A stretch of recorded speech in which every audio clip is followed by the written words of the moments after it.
Let's talk about a little bit about each of your major systems of the human body. You guys ready for this?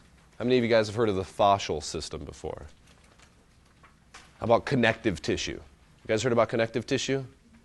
You got different types of tissue in the body. Muscle tissue, nervous tissue, right? Connective tissue. Connective tissue is a type of tissue that helps bind everything together. So we got ligaments. Ligaments attach what to what? Ligaments attach bone to bone. How many of you guys have heard of an ACL tear? A few, right? Anybody from Chicago? You guys are hating ACL tears right now. Derrick Rose kind of cost you guys a finals, going down with an ACL tear. ACL stands for what? Anterior cruciate ligament. It's a ligament, which means it attaches what to what? Bone to bone. What two bones does that attach to? Tibia and femur. So it's stabilizing which joint? The knee. You guys see how that works? All ligaments work that way. They connect a bone to a bone, stabilizing a joint. Tendons connect what to what? Muscles to bones. For the most part, muscles don't attach directly to bones. They always attach to a tendon, which then inserts into a bone. What muscles are those? Since I already have the tendon written up there. Everybody's heard of their Achilles tendon? Yeah. Gastroc and soleus connect into that huge Achilles tendon. Very powerful muscles, which connect into this bone. Anybody know what this bone is again? That's your calcaneus, your heel bone. How many of you guys have ever heard this term fascia? Good. So fascia, usually when we refer to fascia, although you could say that all connective tissue is a fascial component, right? Like fascia just generally refers to sheets of connective tissue. So sometimes, anybody planning on doing cadaver study? Like you got to do it for school if you go for DPT, right? This right here, this white stuff, is actually what you see when you open up a cadaver. You don't have bright red muscles like this. You have fat, then you have all of this white connective tissue. And that white connective tissue does serve a purpose. What's a quality of connective tissue that you guys are aware of? Weak stuff? It's pretty strong stuff, right? Connective tissue? Pretty strong, pretty hard. Right, so connective tissue makes a great reinforcer. Why would that part of the human body need a lot of reinforcement? Protect the organs. I would say that's important. Anybody else think that's important? I like my organs where they're at. Why else might that be an important part to have some connective tissue? Has to do with a region of the body that gets hurt quite often. Yeah, there's something about this connective tissue protecting the spine. Because in this area of the body, what don't we have that we have here? Bone, specifically ribs. Right? So your ribs are a nice stable support for your thoracic spine. However, you get to the lumbar spine, which has even more weight to support, and there's no ribs. So we'll add a little connective tissue, some fascia. You also have a big piece of fascia in your back. So that's your abdominal fascia. That's your thoracolumbar fascia. You guys have seen this before, right? Big pieces of connective tissue, just adding reinforcement and protection. Fascia also helps to transmit force. It also shapes and supports. One of my favorite myths out there. If you do, what's a good one? I need to think of a good one. Have you guys ever heard of like exercises that shape muscles? Right? If I do this when I do my fly, I'm going to get nice shape to my pecs. You guys know like this old bodybuilding science, right? Can you shape a muscle? No, you can't shape a muscle. Fascia shapes muscles. You guys, they grow or shrink. That's what muscles do. Like, that's all you got. You can't shape them. It's already determined by these guys. Does that make sense? A lot of attention being given to fascia right now. We did not give fascia nearly enough attention up until very recent times. All right, the skeletal system. Oh, we already went through the skeletal system. I don't know why that's there. That should say the muscular system. Thank you, typos.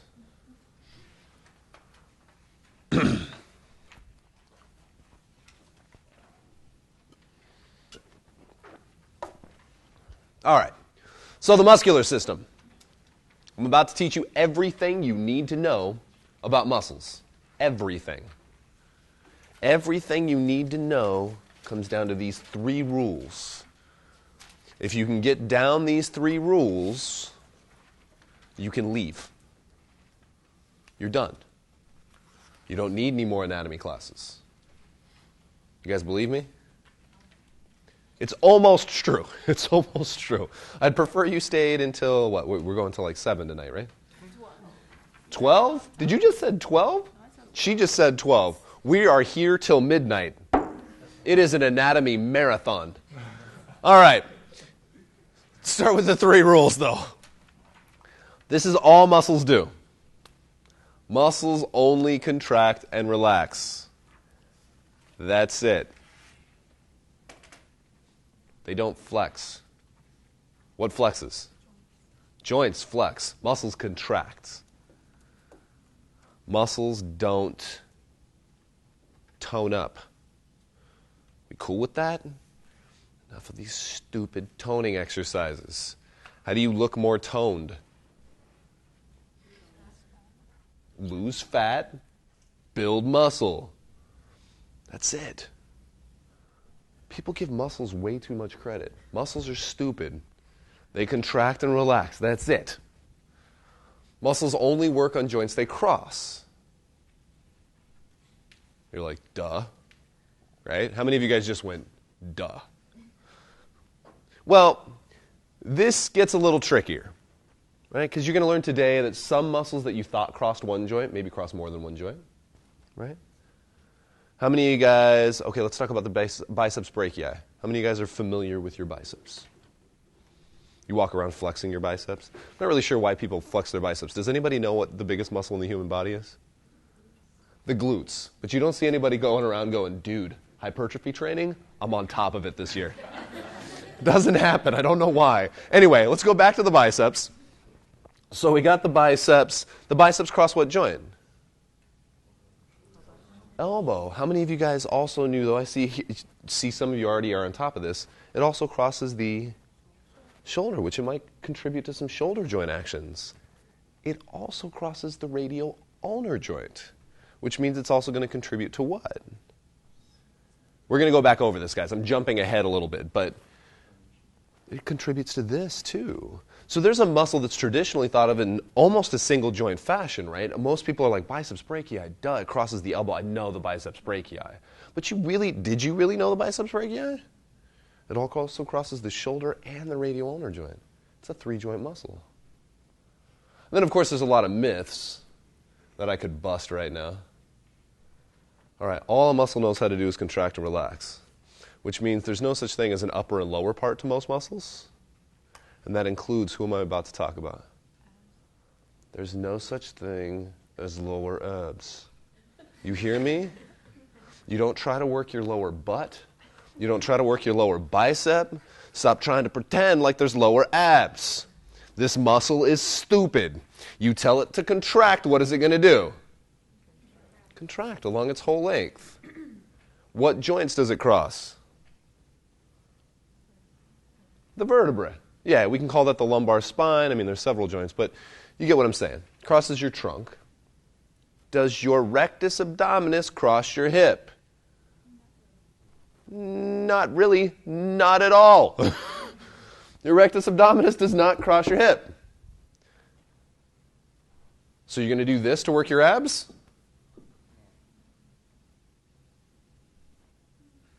Dude.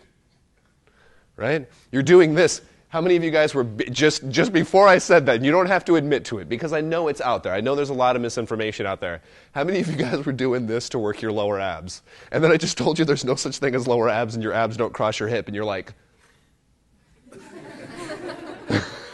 that is so not cool. So not cool. How many of you guys are there? A couple of you? Yeah. It's cool. There is another muscle down there. The only difference is there's a muscle down there that actually crosses what joint? My hip. And it just so happens to lay right in this area underneath your abs. We'll talk about that later. Does that make sense? You guys see how I broke down that logic, though? It's not my rectus abdominis working.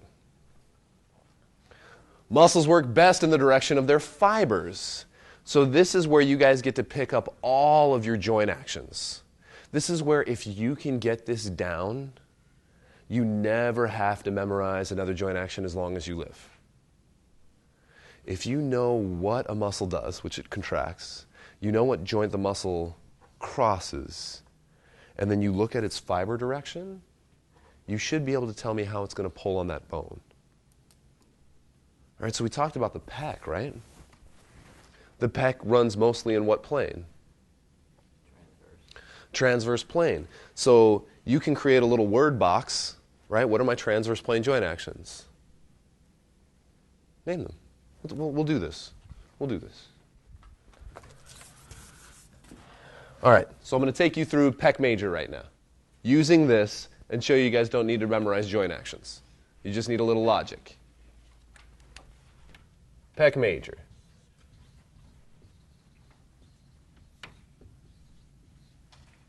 Pec major crosses what joint? Shoulder. So I know I'm talking about shoulder joint actions, right? We know most of the fibers run in the what plane? So I'm going to make a little word box for myself. I'm going to say, okay, transverse plane over here. What are my transverse plane joint actions, guys? Horizontal AB and abduction. Whoops.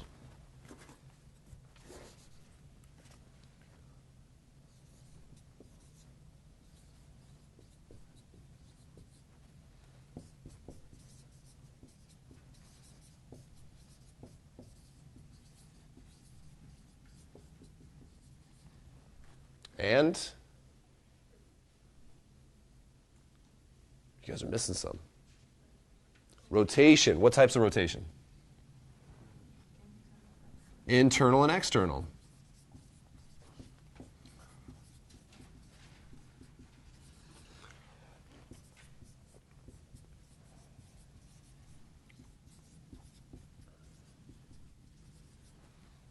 You guys see what I did here, right? I just made my life a little easier by going, okay, based on what Brent's telling me, I know my pec major is a muscle, a stupid muscle, that's only going to contract. I know what my pec major is going to do. And when it contracts, it's going to move my shoulder. Now, I know my pec works best in the direction of its fibers, because that's rule number 3. And mostly, that direction is in what plane? Transverse. Now I know my transverse plane joint actions are horizontal abduction, horizontal adduction, internal rotation, and external rotation. Now I just have to figure out which way my pec major is going to pull on my humerus and move my shoulder. So which way is it going to pull it? You guys know this. This way. What was this way? What joint action is this? Horizontal adduction, right?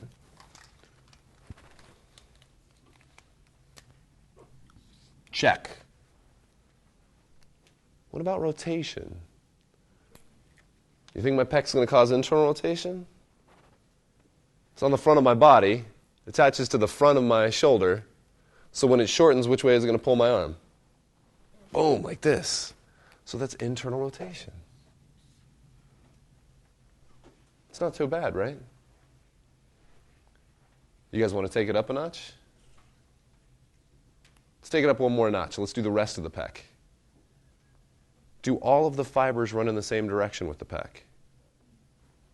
No, if I drew your clavicle, right, and your sternum, and then out here is your glenoid fossa, your shoulder socket, and this is my humerus.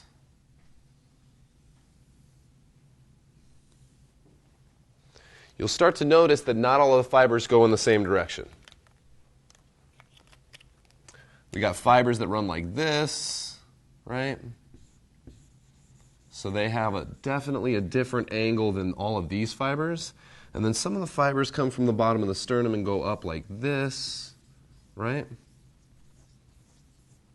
What do you think these guys might be able to help with?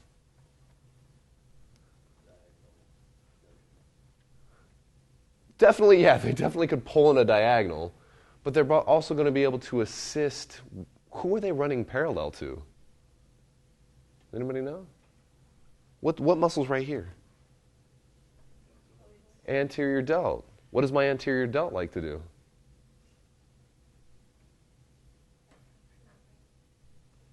Flexion, right? Can you guys see how these fibers right here, all right, on my clavicular head of my pec, might assist a little bit with some shoulder flexion? Everybody do shoulder flexion for me. Let me take that back. Start over. Everybody feel right here. All right? Now do flexion. Can you feel those fibers of your pec contract and try to help out? I said muscles work best in the direction of their fibers, but realize if that direction will assist with the joint action, it's going to. You got to think of kinesiology, functional anatomy. It's kind of like when we talk about joint actions, it's like a party and everybody's invited. Anybody who can help is going to help. That's kind of how it works. What do you guys think that these guys are going to do? How are they going to be able to pull my arm? Maybe not extension. That would probably lengthen them a bit. Right? What's going to happen when they shorten? These guys right here.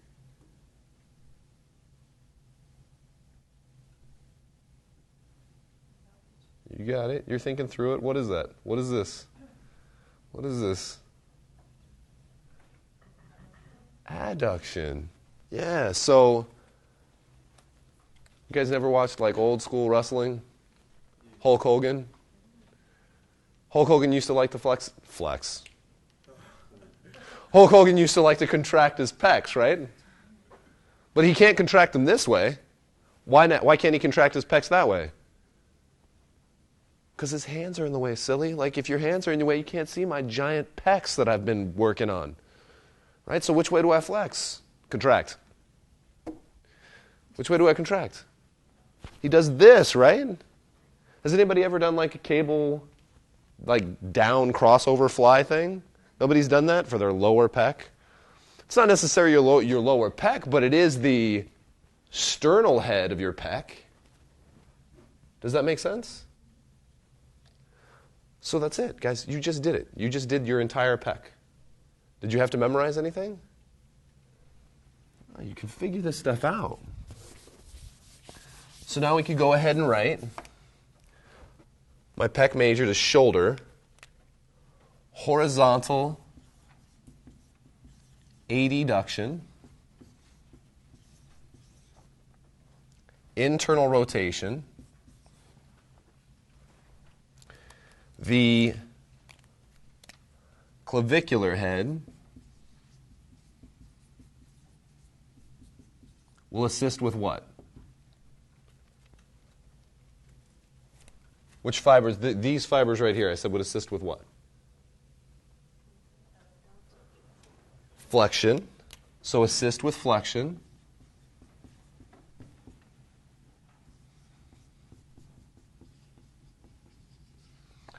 And my sternal head will assist with what? I'm sorry. Yes, yeah. Sternal head. Yeah. Sternal head will assist with what?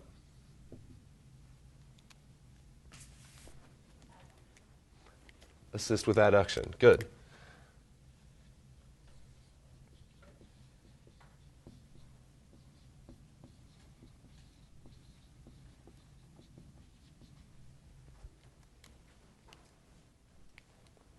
You guys did it. How many of you guys feel ready to do that to any muscle in the body? All right, that's why you're staying for the next 7 hours. Truthfully, this is what we're going to do. And you guys, I think, will find if you go through this logic, by the end of the day, it won't matter. I'll be able to show you pictures of muscles you've never seen before. You'll be able to tell me what they do. You guys got the 3 rules of muscles? Is that in your sheets? If it's not in your sheets, why don't you guys go ahead and take a second and write it down? Because this is one of those things that I definitely teach over and over again, and I think it's been instrumental not only in helping other people learn, but even myself. Like, I go back to these 3 rules over and over and over and over again. So why don't you guys take a second to write down these 3 rules.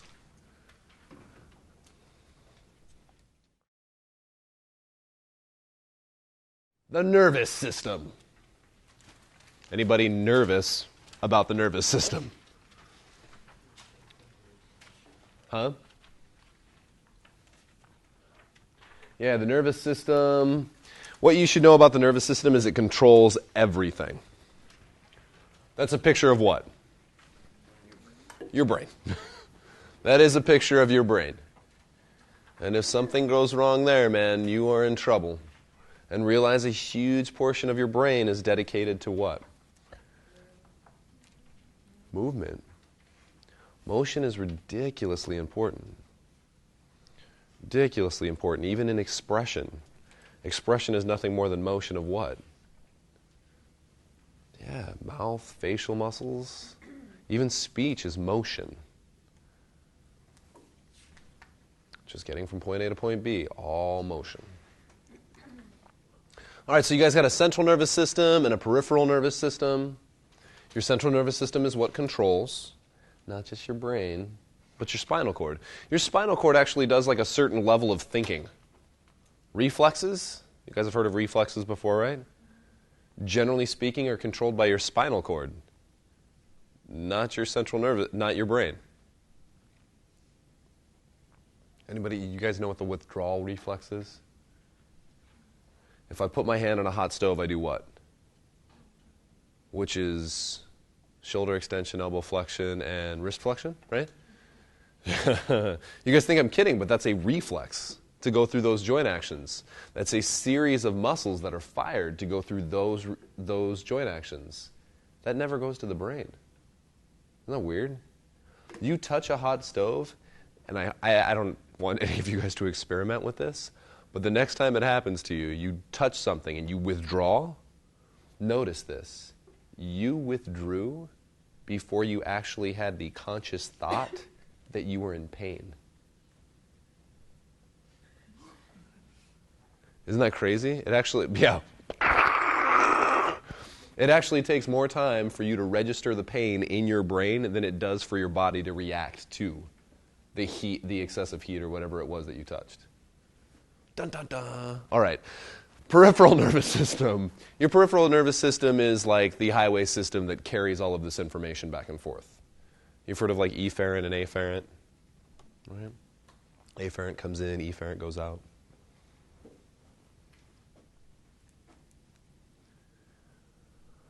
All right, so efferent nerve. How many of you guys have heard of motor units? A few of you? All right, so what is a motor unit? A few of you guys have heard of it. What is it?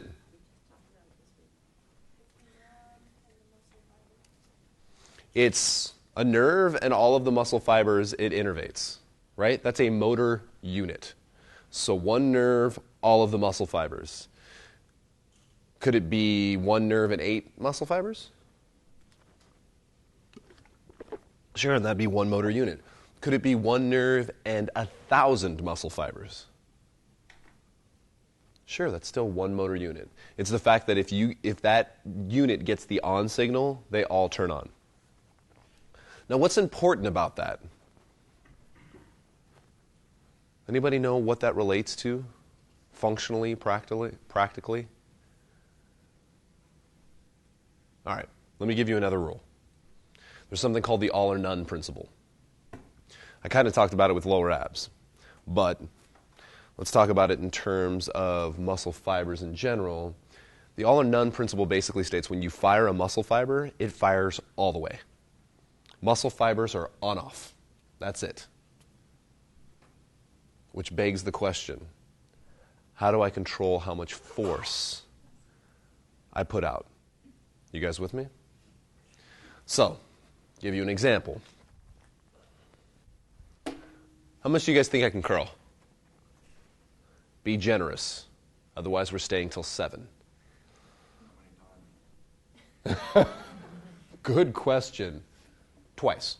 Once. We'll say once. Once. He could do more than 80. I like you. 140, I wish. Okay, I really like you, but that's not true. 95, I definitely could do 95. Maybe I could do like 120 once, right? Like max curl, right? When I'm in shape, which is not often lately. But nonetheless, let's say I can do 60 pounds in each arm. One time max, right? So that's all of the muscle fibers in my arm. And I just told you that when a muscle fiber fires, they fire all. All the muscle fibers fire all at the same time. So how do I go about picking up this marker, which obviously does not weigh 60 pounds, with all of my muscle fibers turning on maximally, and not take this marker and launch it through the ceiling? How do I control how much force I put into that marker? Huh? Yes, right? So it's not so much that I get to control how much the motor unit puts out. I get to control how many motor units I recruit. Does that make sense? So for my 1 rep max curl, I'm recruiting as many motor units as I possibly can in a coordinated fashion. To pick up this marker,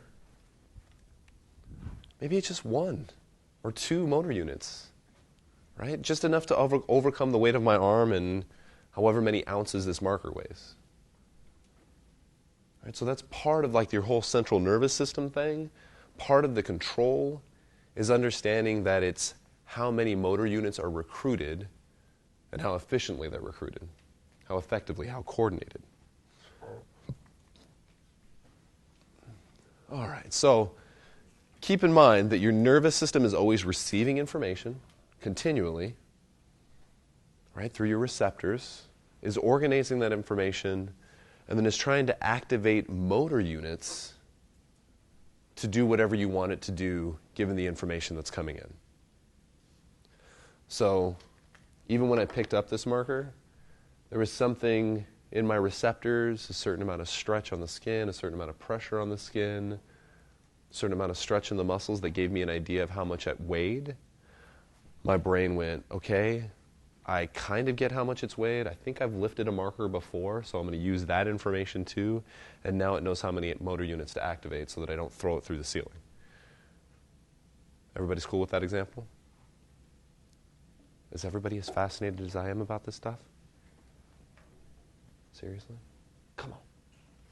You guys look a little down. Do we need a coffee break? No coffee breaks? Yes, you need a coffee break? All right, let's get to this slide here, and then we'll go for a little coffee break. All right. Neuromuscular efficiency. I like this definition. I stole it from NASM. Anybody who know who NASM is? The National Academy of Sports Medicine.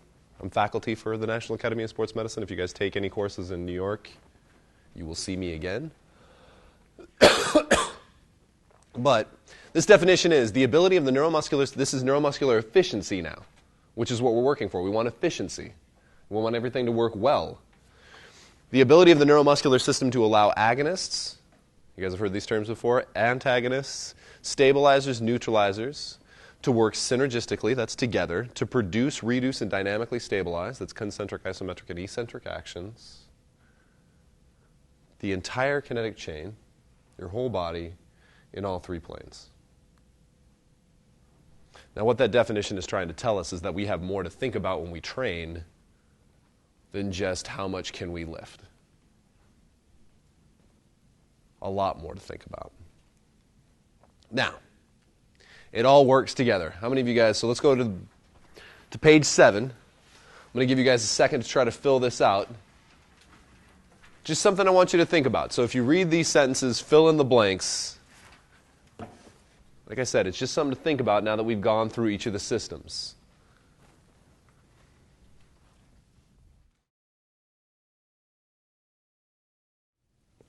All right.